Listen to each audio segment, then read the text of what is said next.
വചനം. അള്ളാഹു വിചാരിച്ചിരുന്നെങ്കിൽ എല്ലാവരും സന്മാർഗികളാകുമായിരുന്നു. പക്ഷെ അള്ളാഹു വിചാരിച്ചില്ല. അപ്പൊ ആരാ കുഴപ്പം?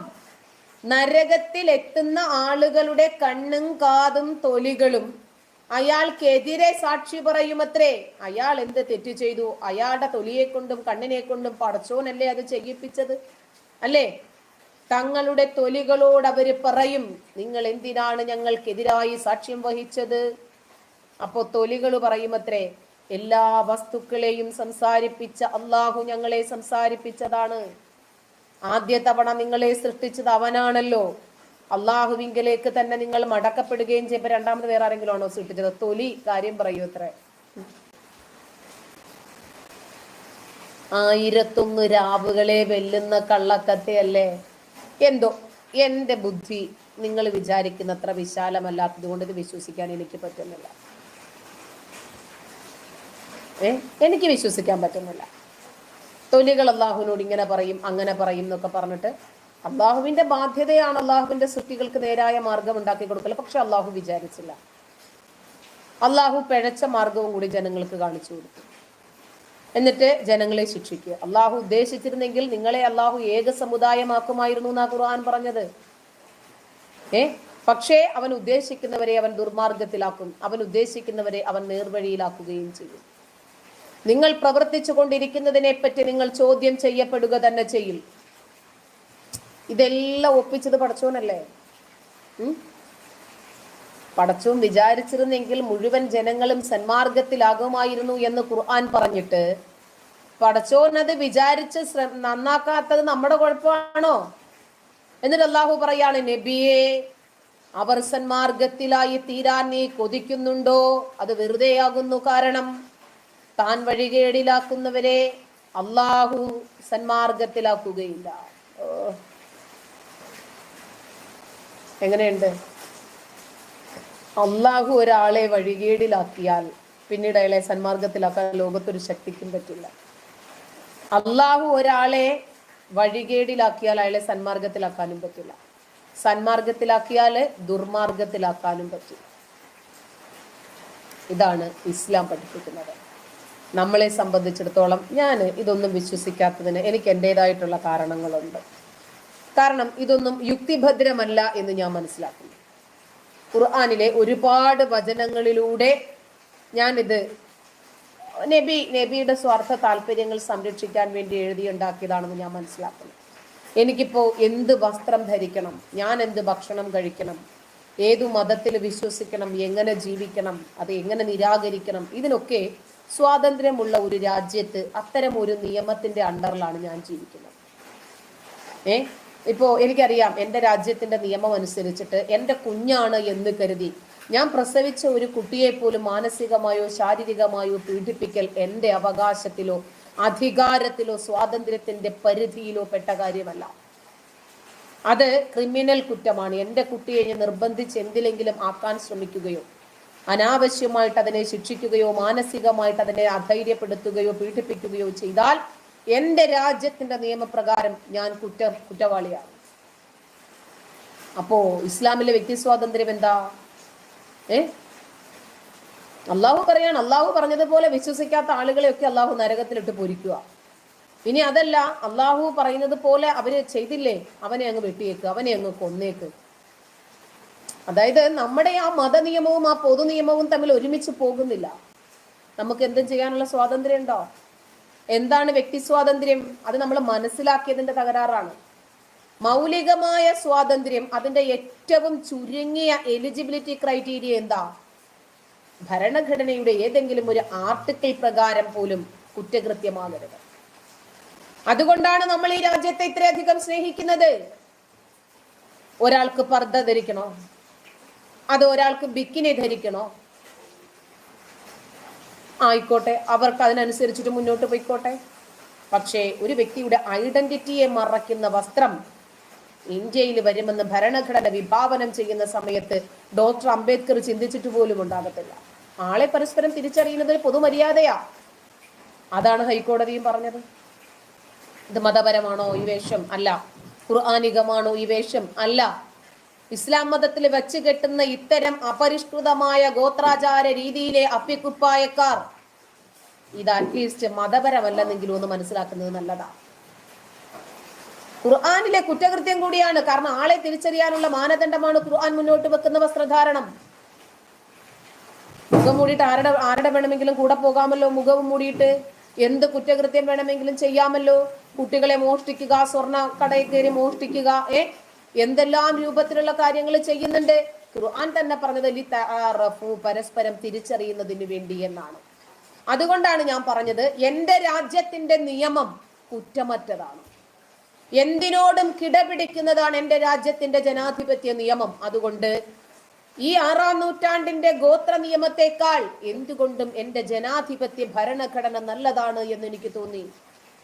അതുകൊണ്ടാണ് നമ്മൾ ആ വിഷയത്തെ സംബന്ധിച്ച് വിളിച്ചു പറയുന്നത്.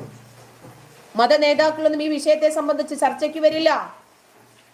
കാരണം എന്താ? മതം പറഞ്ഞിട്ട് അവർക്ക് ഈ ഭരണഘടനയെ പുച്ഛിക്കേണ്ടി വരും. അവർക്കറിയാം അത്. പിന്നെ വിവരദോഷവും പൊതുബോധമില്ലായ്മയും ഒക്കെ അലങ്കാരമായിട്ട് കൊണ്ടു നടക്കുന്ന ആളുകളുണ്ട്. അവർക്ക് അവരുടെ മതസംഘടനയെ വിജയിപ്പിക്കണ്ടേ?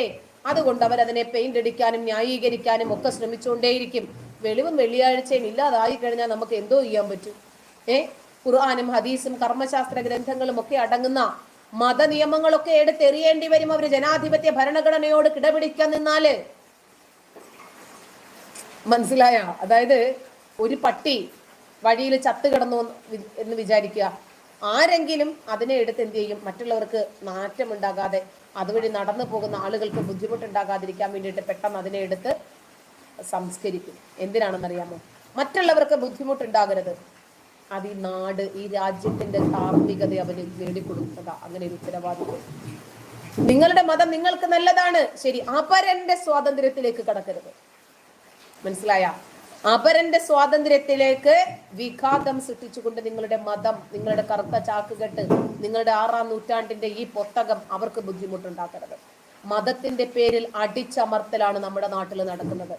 ഇനി ഭരണഘടനാ സ്വാതന്ത്ര്യവും വ്യക്തി സ്വാതന്ത്ര്യവും ഒക്കെ നടപ്പിൽ വന്നാൽ കാൽ കാശിന് കൊള്ളാത്ത ഈ 6-ാം നൂറ്റാണ്ടിന്റെ മതനിയമം പൊതുജീവിതത്തിൽ ആര് ഉൾക്കൊള്ളും? അത് മനസ്സിലാക്കിയത് കൊണ്ടാണ് ഞാൻ എനിക്കത് വേണ്ടാന്ന് വെച്ചത്.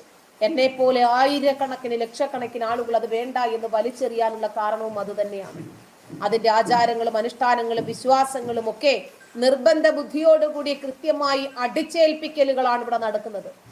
ഒരു നിയമം നടപ്പിലാക്കിയാൽ അതിന്റെ പ്രസക്തി അവിടെ തീരണം. പക്ഷേ മതമേലധ്യക്ഷന്മാർ എന്താ ചെയ്യുന്നത്? അവർ ഡിജിറ്റൽ ക്യാമറയുമായിട്ട് ഇറങ്ങുവാണ്. പെണ്ണ് ഡാൻസ് കളിക്കുന്നുണ്ടോ? പെണ്ണ് ടിക്ടോക്ക് ചെയ്യുന്നുണ്ടോ? പെണ്ണ് തലയിൽ തുണി ഇടുന്നുണ്ടോ? പെണ്ണ് കണ്ണന്റെ ചിത്രം വരയ്ക്കുന്നുണ്ടോ? എന്നിട്ട് വേണം നമുക്ക് ഒരു കളി കളിക്കാൻ. മതത്തിൽ അങ്ങനെ പറയുന്നു, ഇങ്ങനെ പറയുന്നു. ഇപ്പൊ വോൾട്ടേജ് ഒക്കെ കുറഞ്ഞു ഏതാണ്ട്. മത നേതാക്കളൊക്കെ ഭരണഘടന അവകാശങ്ങളെ കുറിച്ച് പഠിക്കുന്ന തിരക്കില്ല. ഇപ്പോ ജിന്ന ചികിത്സയൊക്കെ തൽക്കാലം മാറ്റി വെച്ചേക്കുവാണ്. മനസ്സിലായ? മുജാഹിദ് ബാലുശ്ശേരിയെ പോലെയൊക്കെയുള്ള ആളുകള് ഇവരെന്തുവാണ് ഈ സമൂഹത്തെ പഠിപ്പിക്കുന്നത്? ഇന്ന് ജനങ്ങൾക്കെല്ലാം അറിയാമെന്നേ. ഇവര് 6-ാം നൂറ്റാണ്ടിന്റെ മതനിയമവും പൊക്കിപ്പിടിച്ച് ജനങ്ങളെ ഇതങ്ങ് പഠിപ്പിക്കാൻ വേണ്ടിയിട്ട് പോയി കഴിഞ്ഞാലേ അവര് ചില ചോദ്യങ്ങളൊക്കെ അങ്ങോട്ട് ചോദിക്കും നമ്മളോട്. ആ ചോദ്യത്തിനുള്ള ഉത്തരവും കൂടി കണ്ടുവച്ചിട്ട് വേണം മതം വിളമ്പാൻ അവരുടെ അടുത്തേക്ക് പോകേണ്ടത് കേട്ടാ. ഇന്ന് ഇതൊന്നും നടപ്പിലാകത്തില്ല. കോടതി പോലും ചോദിക്കുന്നത് എന്താ? ഖുർആൻ എങ്ങനെയാണ് ദൈവത്തിന്റെ പുസ്തകമാകുന്നത്? ഇന്ത്യയിൽ നടക്കുന്ന വർഗീയ കലാപങ്ങളുടെ മുഖ്യ കാരണം ഖുർആനാണ്. ഇന്ത്യൻ കോടതി വിധി പുറപ്പെടുവിച്ചിട്ടുണ്ട്. ആ വിധിക്കെതിരെ ഒരു അപ്പീലിന് പോകാൻ പോലും ഒരു ഇസ്ലാം മത പണ്ഡിതൻ തയ്യാറായിട്ടില്ല. കാരണം എന്താ? അവർക്കറിയാം പോയാ പണി കിട്ടുമെന്ന്. ഇസ്ലാമിന്റെ ഉച്ചിഷ്ടം ഭക്ഷിക്കുന്ന ഇവിടത്തെ കപട മാധ്യമങ്ങൾ അതിനപ്പുറം വോട്ടിനോ അധികാരത്തിനോ വേണ്ടി ഇസ്ലാമിസ്റ്റുകളുടെ വിസർജ്യം വരെ കഴുകിക്കൊടുക്കുന്ന നമ്മുടെ നാട്ടിലെ ചില പാർട്ടിക്കാരുണ്ട്. അവരുടെ നേതാക്കന്മാരാരെങ്കിലും മിണ്ടിയിട്ടുണ്ടോ? അത് ഇസ്ലാം സമാധാനത്തിന്റെ മതമാണെന്ന് പറയുന്ന ആളുകളുടെ മുന്നിലേക്ക് ഇന്ത്യൻ കോടതിയുടെ ഈ വിധി ദേശസ്നേഹികൾ ചൂണ്ടിക്കാണിക്കണം കേട്ടോ. ചരിത്ര പ്രസിദ്ധമായ കൽക്കട്ട ഖുർആൻ പെറ്റീഷനെ കുറിച്ച് അറിയാമോ നിങ്ങൾക്ക്? ഇന്റർനെറ്റിൽ ലഭ്യമാണെന്ന് വായിച്ചു നോക്കണം. 1986 ജൂലൈ 31 ഡൽഹിയിലെ മെട്രോപൊളിറ്റൻ ജഡ്ജ് ZS ലോഹത്താണ് സുപ്രധാനമായ ഒരു വിധി പുറപ്പെടുവിച്ചത്. ഖുർആനിലെ 24 ആയത്തുകൾ ഉദ്ധരിച്ചുകൊണ്ട് ഇന്ത്യയിലെന്നല്ല ലോകത്തിലെല്ലായിടത്തും വർഗീയ കലാപങ്ങൾക്ക് ഇത് കാരണമാകുന്നു എന്നാണ് ആ വിധി ചൂണ്ടിക്കാണിച്ചത്. ഡൽഹി ഹിന്ദു രക്ഷാദൾ പ്രതിനിധിയായ ഇന്ദ്രസെൻ ശർമ്മ, സെക്രട്ടറി രാജ്കുമാർ ആര്യ ഒരു പോസ്റ്റർ പ്രസിദ്ധീകരിച്ചതോടുകൂടിയാണ് ഈ കേസിന്റെ തുടക്കമുണ്ടാകുന്നത്. എന്തുകൊണ്ടാണ് രാജ്യത്ത് ഹിന്ദു മുസ്ലിം കലാപങ്ങൾ നടക്കുന്നത് എന്ന ചോദ്യം, ഖുർആനാണ് ഇതിന്റെ കാരണം എന്ന ഉത്തരം, അതിന്റെ ആയത്തുകൾ ഉദ്ധരിച്ചിട്ടുള്ള വിശദീകരണം ഒക്കെ പോസ്റ്റിനകത്തുണ്ട്. അത് കണ്ടപ്പോഴേ മുസ്ലിങ്ങളുടെ ഉള്ള കാളി, അതൊരു കലാപമായി മാറി. IPC 153A, 295A എന്നീ വകുപ്പുകൾ പ്രകാരം ഇവര് രണ്ടുപേർക്കുമെതിരെ കേസ് രജിസ്റ്റർ ചെയ്യപ്പെടുകയും ചെയ്തു. കേസ് കോടതിയിലെത്തി. ഇത്തരം ഖുർആൻ വചനങ്ങൾ ഇല്ലെന്നും വർഗീയ കലാപം സൃഷ്ടിക്കാൻ പ്രതികൾ ആസൂത്രിതമായി നടത്തിയ പ്രവൃത്തിയാണെന്നും പ്രോസിക്യൂഷൻ വാദിച്ചു നോക്കി.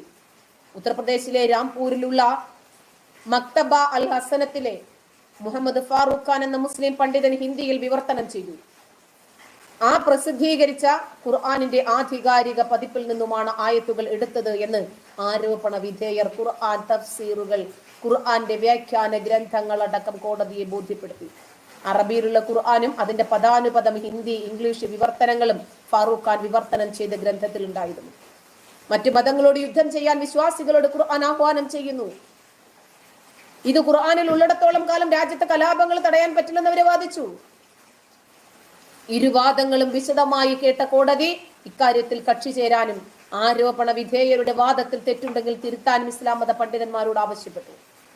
ഡൽഹിയിലെയും UP-യിലെയും നിരവധി മുല്ല മൗലവിമാരെ വിളിച്ച് ഇക്കാര്യത്തിൽ വ്യക്തത വരുത്താൻ ജസ്റ്റിസ് ലോഹത്ത് ആവശ്യപ്പെട്ടു. ഒരു മുല്ലയോ ഒരു മൗലവിയോ ഹാജരായില്ല. എന്താ കാരണം? രാഷ്ട്രീയ സമ്മർദ്ദം സൃഷ്ടിച്ച് കേസ് തള്ളിക്കളയാനാണ് അവർ ശ്രമിച്ചത്. ഇക്കാര്യത്തിൽ വ്യക്തത വരുത്താനുള്ള ശ്രമം ജഡ്ജ് സ്വയം ഏറ്റെടുത്തു. ഇംഗ്ലീഷിലും അറബിയിലുമുള്ള മറ്റനേകം ഖുർആൻ വ്യാഖ്യാനങ്ങൾ അദ്ദേഹം പരിശോധിച്ചു.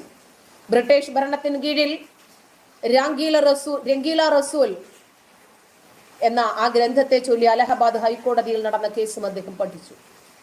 മനസ്സിലായോ? എല്ലാ കാലഘട്ടത്തിലും ഇത്തരം വിഷയങ്ങൾ ഉയർന്നു വന്നിട്ടുണ്ട്. പക്ഷേ ഒരു മതത്തോടും താല്പര്യമില്ലാതെ ജനാധിപത്യത്തോട് കൂറുള്ള ജഡ്ജുമാർ കസേരയിൽ ഇരിക്കുന്നുണ്ടെങ്കിൽ അവര് തീർച്ചയായിട്ടും വസ്തുനിഷ്ഠമായി വിഷയങ്ങൾ ഇഴകീറി പരിശോധിക്കും. എന്നിട്ടാണ് ഒരു വിധി നടപ്പാക്കുന്നത്. അപ്പൊ ഇത്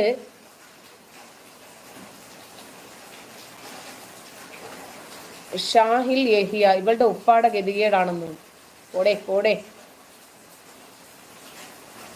ഫിറോസിന് എന്തോ കാണണോടാ, വീട്ടിൽ നേരെ പോടാ, ഉമ്മാക്കും ഉണ്ട് ഈ സാധനം, ചെല്ല്. സ്വാലിഹ് എന്താടാ, ബാപ്പ നായിന്റെ മോനാണെന്നാ. ഉമ്മായോ? അങ്ങനെ തന്നെ ആയിരിക്കും, കാരണം നിന്റെ രീതി കണ്ടിട്ട് രണ്ടുപേരും നായിന്റെ മക്കളാവാനാണ് സാധ്യത. ഓ, എന്റെ പാപ്പായ പറയുന്നേ. ശരി ശരി ശരി ശരി ശരി. എന്റെ പാപ്പ നല്ലവനായതുകൊണ്ടാണ് ഇപ്പൊ ഞാൻ വന്നിരുന്നത് നിങ്ങളോട് ഈ ഖുർആൻ ഹദീസും പറയുന്നത്.